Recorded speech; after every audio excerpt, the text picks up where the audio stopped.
자, 그러면 우리가 이제 중요하게 봐야 될 것 중에 하나인 초기부패 판정법도 보셔야 되겠죠. 자, 초기부패 판정법 봅니다. 자, 이 초기부패 판정법은 잊을만 하면 한 번씩 나왔었던 것이긴 한데 요즘에 좀 뜸하긴 하지만, 그래서 여러분들이 어떤 방법을 쓸 수 있는지하고 수치를 좀 기억해 두실 필요가 있어요.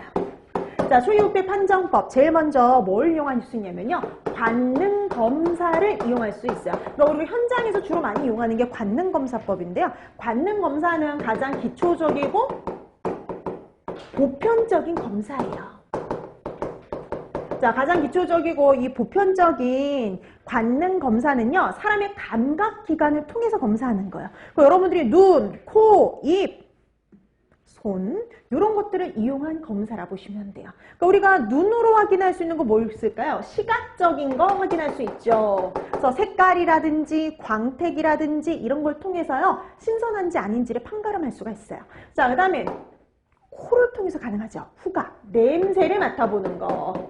그 다음에 미각, 맛을 보는 거죠. 혹시 이상한 맛, 신맛, 뭐 비정상적인 맛이 나진 않는지. 그다음에 촉감, 만져보는 거죠. 우리 보통 변질된 거, 끈적끈적 점질물들이 많이 만들어지잖아요. 이런 것들이 만들어지지 않았는지 확인하는 거, 그게 관능검사예요. 근데 이 관능검사는 사람마다 느끼는 게 어떨까요? 달라요. 그렇죠? 그래서 객관성이 떨어지거든요. 그럼 객관적인 검사에 제일 먼저 나오는 게 미생물학적인 검사입니다. 자, 우리가 미생물학적인 검사에는 딱 하나만 기억하시면 돼요. 자, 미생물학적 검사법으로 이용이 되는 거 일반 세균수야. 일반 세균수. 우리가 보통 일반 세균수가 얼마일 적에 초기부패다 이렇게 얘기를 하냐면요, 식품 1g 중에 10의 7승 내지 8승 존재할 때를 초기부패 이렇게 판정을 해요. 그래서 10의 7승 내지 8승일 때, 이때가 바로 초기부패다 이렇게 확인하시면 돼요. 자, 그래서 초기부패 판정법, 그래서 10의 7승 내지 8승일 때를 초기부패라고 판정을 하죠, 균수가. 그래서 우리가 이거 같은 경우에는 뭐 수치가 단독으로 나온 적도 있어요. 그 다음에 가장 많이 이용하는 게요, 화학적인 검사법들. 화학물질을 통해서 검사하는 단순한 측정법들을 이용할 수가 있는데요, 그 대표적인 게 휘발성 염기질소를 검사하는 거. 휘발성 염기질소. 휘발성이 있는 염기질소들을 검사하는 건데, 우리 알고 있는 암모니아라든지 트리메틸아민이라든지 다양한 휘발성 아민들, 이런 것들을 검사하는 거예요. 이런 휘발성 염기질소, 뭐 약자로 VBM이라고 또 하는데요, 이런 휘발성 염기질소가 얼마일 때 우리가 그럼 초기부패다라고 판정을 하냐면 30에서 40mg%일 때를 초기부패 이렇게 판정을 해요. 30에서 40 정도 있을 때. 그래서 30에서 40mg% 있을 때를 초기부패 이렇게 판정을 합니다. 뭐 이것도 단독으로 수치가 나온 적이 있긴 있어요. 그래서 휘발성 염기질소를 가지고 측정할 수가 있고요.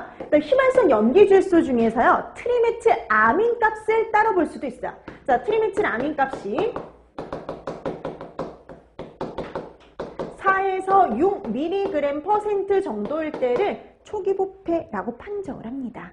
뭐 많게는 10까지도 봐요. 4에서 10, 내지는 보통은 4에서 6 정도일 때 초기부패 이렇게 판정을 해요. 그 다음 우리가 뭘 가지고도 측정을 하느냐, 히스타민 값을 가지고도 측정이 가능한데, 이거는 뭐 책마다 약간 수치가 다르기 때문에 그냥 이건 수치는 빼고 그냥 히스타민을 가지고 측정이 가능하다라는 정도로 확인하시면 돼요. 자, 그 다음에 네 번째 뭘 가지고 가능하냐, K값.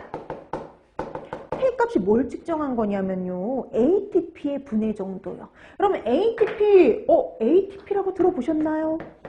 생화학 같은 데서 들어보셨죠? 영양학에서 들어보셨고. 자, 이 ATP는 인산을 3개나 갖고 있는데요, 인산이 하나 떨어져 나가면 ADP가 되고요, 그 다음에 또 떨어져 나가면 AMP가 되고요, 여기서 더 분해되면 IMP라는 물질이 만들어지고, 더 분해되면 이노신 이런 것들이 만들어지는데, 분해된 정도를 나타내요. 그래서 ATP가 분해된 정도를 나타내는 게 K값인데, 이 K값이 얼마일 때냐?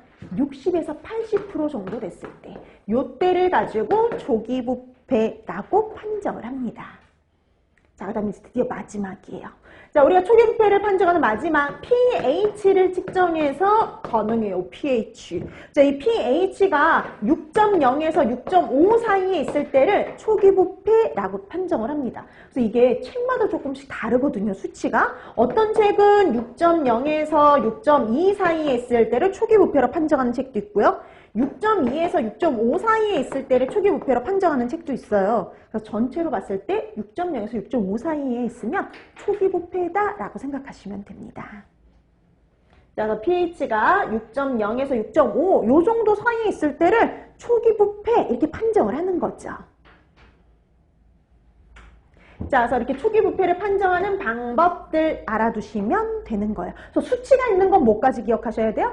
수치까지. 그래서 모든 애들이 다 기억하는 게 아니라 이렇게 수치가 있는 것들만 수치를 기억하시면 돼요. 자, 이렇게 해서 우리가 초기 부패를 판정하는 방법은 방법 자체가 나온 적도 있고 단독으로 수치를 물어보는 적도 있으니까요. 두 가지를 다 기억해 두시면 되겠습니다. 자, 그래서 초기 부패를 판정하는 방법까지 해서 부패와 관련된 건 다 공부했어요. 그래서 부패와 관련해서는 여러분들이 부패 생성물과 초기 부패 판정법 위주로 해서 기억해 두시면 될 것 같아요. 자, 그러면 이제 우리가